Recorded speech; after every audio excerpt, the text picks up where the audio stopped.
What's up, guys? So day 2 of the Sportsman. I've had it for 2 days now. Got the 31s on there. A lot of ground clearance. That is stock ground clearance with 31s. Preload is set at the lowest setting. The reason that is because I want it to wear in and trim itself. See how it's trimming itself really nicely? So I'm going to do that. That way when I put the lift kit on, I don't have to listen to rubbing. So see how that rubber's all pulled like that? Boom. Perfect trim job. I did put the 4x156 to 4x12 converters. That's the big aluminum piece. That's my wheel adapter, and that made the bike 3 inches wider. A little wider than I'd like. The front will get skinnier a little bit once I put the lift kit on. So will the back. We're going to see how it does in the mud. People say it'll turn 29.5 Outlaw 2 stock, which means it should turn these much lighter, much better tire stock. So we'll see how she does. It is 100% stock other than tires. All the snorkels are in the stock location.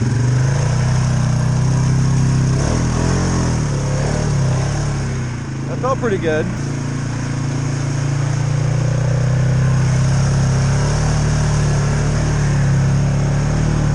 Really should have brought the drone.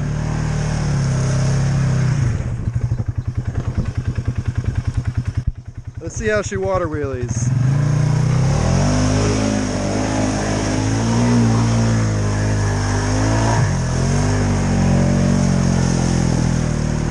Not too bad.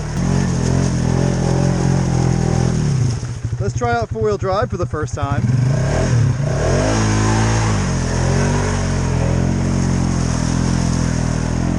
4-wheel drive works well.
Alright, so about right now you're probably thinking the Sportsman 570 is the best thing since sliced bread. It's turning 31s, bone stock, pretty deep water, no snorkels, running good. What a great bike. And if I was making an advertisement for Polaris, as if I sold Polarises for a living like someone else, I'd stop right here. But because I don't, I'm going to tell you everything that went wrong. The bike did pretty decent, but definitely has a long way to go.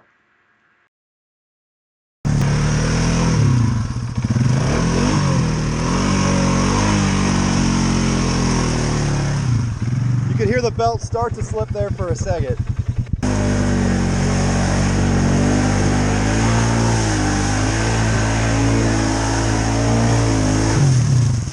Ooh.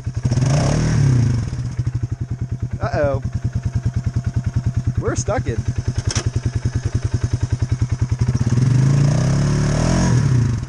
Did hit this wide open on that Can-Am, but a little disappointed. A big problem is the fact that it's the weight is too far back.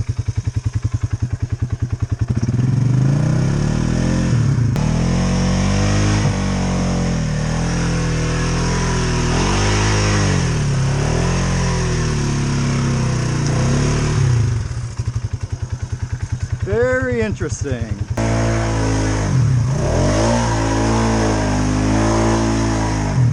I think the belt might have got wet. Let's go find out.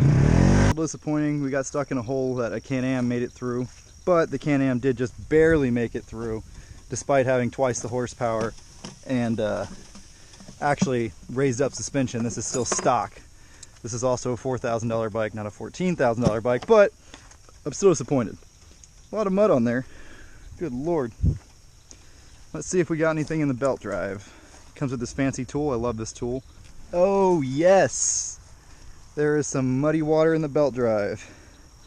So it's not snorkeled, so that could be the cause of it. I've also been told that the back plate, the thing the cover bolts to on these belts, tends to leak a little bit. So the procedure for getting your belt dry is to drain the belt, then start the bike, put it in neutral, rev it up to air dry it, and then take it to the dealership for servicing at your earliest convenience. Haha, psych. Here will be the real test. This is where that Can-Am got stuck.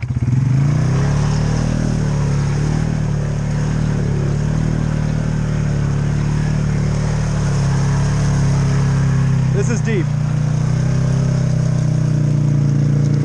Oh yeah.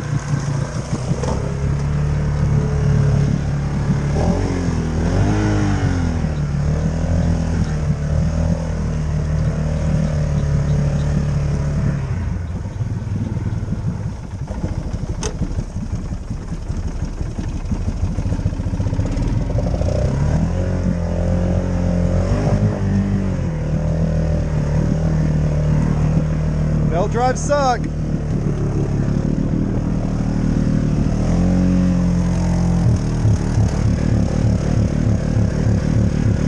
I got a power steering light, I got a check engine light. Quite a lot of water in the belt that time, I tell you what. Water never got anywhere near the belt intake, we know that. Or the engine intake. A little bit of water in the bottom of the airbox, not too bad. Not enough to cause all these issues we're having with the check engine light. So in summary, it did pretty well for a bone stock bike. The air intakes are higher than the stock intakes on a Can-Am. The Can-Am belt would have been completely full of water because its exhaust is really low and far back. However, the belt did get wet twice, and I don't think it was from water splashing up the snorkel. I'd have to pull the whole belt off, pull both pulleys off, pull the back plate off, and seal behind it. It's obviously leaking from behind the belt housing. That's disappointing. Also, when my power steering was underwater and I was working it really hard, we got a power steering check engine light that's already cleared itself. So that's good. That could have been an overworking thing. I'm still not sure why it started to run funny once it got wet though. That's not very, not giving me a warm fuzzy. There was a little bit of water in the airbox, probably just from splashing up in there or getting past the O-ring. The plug on the airbox, people say they leak. I think it's fine. But as you can see, some pretty nasty stuff out here. Not too shabby. Not too bad for a stock bike. I think 31s might be too much for it though. We'll see with the clutch kit how it does, but I suspect I'm gonna have to go down to 29.5 Outlaw 1s, which really is no big deal. I like that tire a lot too. Side covers come off really easy, just 2 push pins on the back, and you have access to pretty much everything. This whole white piece is one access panel, but with just 4 screws and a couple push pins, you have access to all of this. So pretty nice to work on, really. What I'm looking for here is trying to figure out how so much water got in my belt. This snorkel right here isn't that high, right? There's your belt intake, there's your belt exhaust, so water can easily splash in this intake the way it's facing and actually splash up into the exhaust as well. All the vent lines are right here, as you can see, which is pretty nice. I say all the vent lines, I'm not really sure it's all of them. I'm not really sure where these 2 wires go to.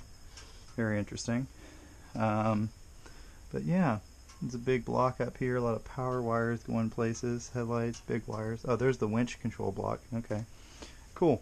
There's your computer, right? So this is my first time taking any of the plastics off of it, getting a little look-see. The snorkels on these things are really big and high flow. So it'd be a shame to replace them with something not as high flow, which is what most people do. Most people put a 1.5 inch pipe, but you can see that these outlets are like 2.5 inch. So I'd really hate to do that. So I'm going to have to find a way to get a lot of airflow for this snorkel system, which is going to be kind of a pain in the butt, honestly, because there's not a whole lot of room around this gas tank to run some real big pipes, unless you come down here and go out through here like a lot of people do. But I want to run at least a 2-inch pipe for these snorkels. That's really not going to be as much airflow as factory, but it'll be close because these are kind of square and stuff. But having good belt airflow is key to making these bikes happy and getting good belt life.